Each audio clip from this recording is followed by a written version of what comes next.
만약 여러분이 사랑하는 가족들에게 마지막으로 유언을 해야 한다면 무슨 말을 남기고 싶습니까? 다시 만날 수 없게 된다면 여러분은 마지막으로 무엇이라 말하겠습니까? 지금 사도 바울은 로마 감옥에 갇혀서 자기가 어려울 때마다 힘써 도와주었던 빌립보 교인들에게 마지막으로 남기고 싶은 말을 하고 있습니다. 그가 꼭 하고 싶은 마지막 말은 복음에 합당하게 생활하라는 것입니다. 복음에 합당한 생활을 예수님이 다시 오시는 날까지 허물 없이 흠 없이 해야 한다고 그는 말합니다. 예수 잘 믿다가 시험 들어 떠나가는 것이 아니라 교회 안에서 서로 협력하여야 한다고 성경은 말씀하십니다. 그것을 오늘 본문에서는 그것을 너의 구원을 이루라고 말합니다. 그러므로 나의 사랑하는 자들아, 너희가 나 있을 때뿐 아니라 더욱 지금 나 없을 때에도 항상 복종하여 두렵고 떨림으로 너의 구원을 이루라. 사도 바울이 빌립보 교회에서 있을 때에 빌립보 교인들은 그가 전하는 복음을 듣고 예수를 믿어 구원을 받았습니다.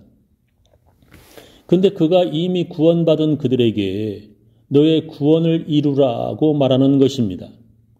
그들은 예수 믿고 이미 구원받은 사람들인데 너의 구원을 이루라고 말하고 있습니다. 그렇다면 그들이 받은 구원은 아직 이루어지지 않은 것입니까? 그래서 저는 다른 성경 번역을 찾아보았습니다. 현대인의 성경 보겠습니다. 사랑하는 여러분, 그러므로 여러분은 내가 그곳에 있을 때뿐 아니라 내가 없는 지금에도 더욱더 두렵고 떨리는 마음으로 여러분의 구원을 계속 이루어 가십시오라고 번역을 했습니다. 다른 번역들을 읽어보아도 모두 구원을 계속 이루어가라, 자신의 구원을 위해서 힘쓰라고 번역을 하였습니다. 그렇다면 우리의 구원을 이루라는 것은 무슨 뜻입니까? 그것은 예수님 다시 오시는 날까지 우리가 흠없이 거룩하게 살아야 한다는 것입니다. 복음을 믿어 구원받은 우리가 그 복음에 합당하게 생활하여야 한다는 것입니다. 교회 안에서 신앙을 위해 서로 협력하여야 한다는 것입니다. 그것을 신학적으로 말하면 성화, sanctification이라고 말합니다. 우리는 복음을 듣고 예수를 그리스도 구원자로 믿어 구원을 받습니다. 믿음으로 구원받는 이것을 신학적인 용어로 칭의, justification, 곧 의롭다함 받음이라고 말합니다. 칭의 받은 사람들, 예수 믿고 구원받은 사람들, 의롭다함을 받은 사람들은 죽을 때까지, 예수님 오실 때까지 복음에 합당하게 생활을 해야만 합니다. 예수 믿고 구원받은 사람들은 거룩한 삶을 살아야만 합니다. 그것을 신학적으로 성화라고 부르는 것입니다. 구원받은 사람들은 계속해서 거룩한 생활인 성화의 삶을 살아야 합니다. 어떤 이단들은 구원받은 사람들은 그 누구도 받은 구원을 빼앗아가지 못하고 절대 취소되지 않는다고 가르칩니다.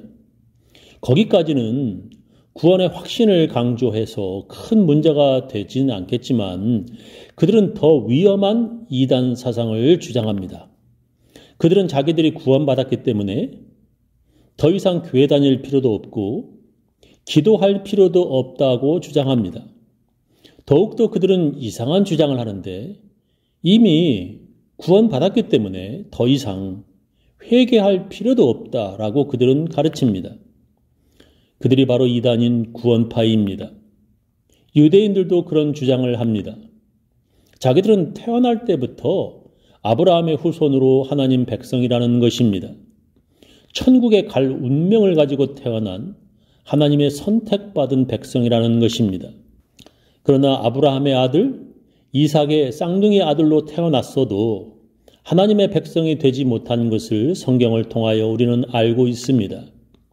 목사의 자녀라고 다 믿음의 사람이 되는 것이 아닙니다. 오직 믿음으로 끝까지 거룩하게 살아야 하나님의 백성이 되는 것입니다. 세상 사람들과 달리 믿는 사람들은 하나님께 예배를 드리며 살아야 하는 것입니다. 그리고 우리가 반드시 기억해야 하는 것은 우리가 예수를 믿음으로 구원받았지만 우리는 그 받은 구원을 계속 이루어 나가야 하는 것입니다. 그것을 복음에 합당하게 생활하는 것이라고 사도 바울은 말합니다. 또한 그것을 오늘 본문에서 여러분의 구원을 계속 이루어가라 말씀하시는 것입니다. 그렇다면 우리가 어떻게 구원을 이루는 삶, 성화의 삶을 살아갈 수 있습니까? 우리는 어떻게 복음에 합당한 생활을 할 수 있습니까? 성경은 이렇게 말씀하십니다. 그러므로 나의 사랑하는 자들아, 너희가 나 있을 때뿐 아니라 더욱 지금 나 없을 때에도 항상 복종하여 두렵고 떨림으로 너의 구원을 이루라. 항상 복종하여 두렵고 떨림으로 너의 구원을 이루라는 것입니다. 그것을 다른 성경이 이렇게 번역을 하였습니다. 현대어 성경 보겠습니다. 사랑하는 형제들이여, 내가 그곳에서 여러분과 함께 있을 때 여러분은 늘 내가 가르치는 것에 세심한 주의를 기울여 따라 주었습니다. 그러니 비록 내가 떠나 있더라도 구원받은 자로서 마땅히 해야 할 옳은 일에 더욱더 힘써주기 바랍니다. 지극한 경외심을 가지고 하나님께 순종하고 하나님께서 기뻐하지 않는 일에는 손을 대지 마십시오 라고 번역을 했습니다. 지극한 경외심을 가지고 순종하라. 즉 하나님을 두려워하는 마음을 가지고 하나님께 순종하라. 그리고 하나님께서 기뻐하지 않는 일에는 손을 대지 말라고 번역을 하였습니다. 그렇습니다. 우리는 하나님께서 기뻐하시지 않는 일에 참여하지 말고 하나님을 두려워하는 마음을 가지고 살아야 합니다. 그러나 때로는 우리가 하나님께서 미워하시는 죄를 저지를 수 있습니다. 그때마다 우리는 하나님을 두려워하여 회개를 하여야 합니다. 순종하는 자들을 하나님께서 기뻐하시지만 죄를 짓고 괴로워하다가 주님께로 돌아오는 자들을 더 기뻐하신다고 예수님께서 말씀하셨습니다. 내가 너에게 이르노니 이와 같이 죄인 한 사람이 회개하면 하늘에서는 회개할 것 없는 의인 99으로 말미암아 기뻐하는 것보다 더 하리라 말씀하셨습니다. 사람들은 모두 다 하나님 앞에 죄인들입니다. 그 누구도 완벽하지 않습니다. 실수하지 않는 사람, 이 세상에 한 사람도 없습니다. 목사도 장로도 그리고 권사도 모두 죄 한 번 짓지 않고 완벽하게 살 수는 없습니다. 이 세상 그 누구도 하나님 앞에 완벽한 자는 없습니다. 그런데도 어떤 이들은 교회 안에서 작은 실수한 다른 사람을 정죄하며 손가락질합니다. 자기는 복음에 합당한 생활을 철저하게 사는 사람인 양 교회를 떠납니다. 오늘 성경 본문은 그런 자들에게 말씀하십니다. 너희 안에서 행하시는 이는 하나님이시니 자기의 기쁘신 뜻을 위하여 너희에게 소원을 두고 행하게 하시나니 모든 일을 원망과 시비가 없이 하라 했습니다. 현대어 성경 번역으로 읽어보겠습니다. 하나님께서는 여러분 안에 계시면서 순종하는 마음을 일으켜주고 하나님께서 원하는 일을 할 수 있도록 여러분을 도와주십니다. 무슨 일을 하든지 불평을 하거나 다투지 마십시오. 교회 안에서 불평을 하거나 다투게 되면 하나님께서 원하시는 일을 하지 못하게 됩니다. 그렇게 되어 교회를 떠나게 되면 그동안 열심을 낸 것들이 모두 헛되게 됩니다. 사도 바울은 그렇게 하지 않도록 조심하라고 말합니다. 이는 너희가 흠이 없고 순전하여 어그러지고 거스리는 세대 가운데서 하나님의 흠 없는 자녀로 세상에서 그들 가운데 빛들로 나타내며 생명의 말씀을 밝혀 나의 다름질이 헛되지 아니하고 수고도 헛되지 아니하므로 그리스도의 날에 내가 자랑할 것이 있게 하려 함이라 했습니다. 요즘에는 많은 사람들이 교회에서 서로 다투고 마음이 상해 교회를 떠납니다. 그런 사람들이 반드시 알아야 할 것은 다른 사람에게도 문제가 있지만 자기 자신에게 더 많은 문제가 있다는 것입니다. 그런 사람들은 그동안의 다름질이 헛되게 되며 수고함도 헛되게 되는 것입니다. 그렇게 교회 안에서 서로 싸우고 떠난 사람들뿐만 아니라 그 교회의 목사에게도 그동안의 목회가 헛된 일이 되어버리고 맙니다.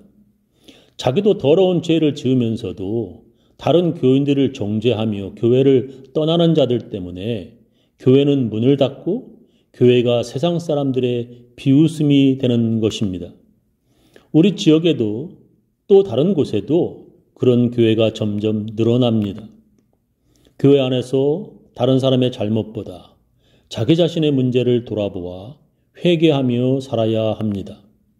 바로 그렇게 하는 것이 하나님께서 기뻐하시는 일이며 그것이 바로 자신의 구원을 이루며 사는 것입니다.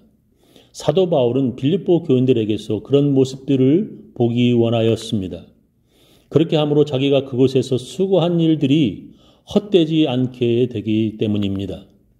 그리고 예수님 다시 오실 때에 그것을 자랑할 수 있을 것이라고 말합니다. 빌립보 교인들이 그렇게 살아가도록 바울은 자기 자신이 죽는다 하더라도 그것이 더 기쁘고 또 기쁠 것이라 말합니다. 그렇게 되면 생명의 말씀을 밝히게 되어 내가 노력하고 수고한 일이 헛되지 않고 그리스도께서 다시 오실 때에 나에게 자랑할 것이 있을 것입니다.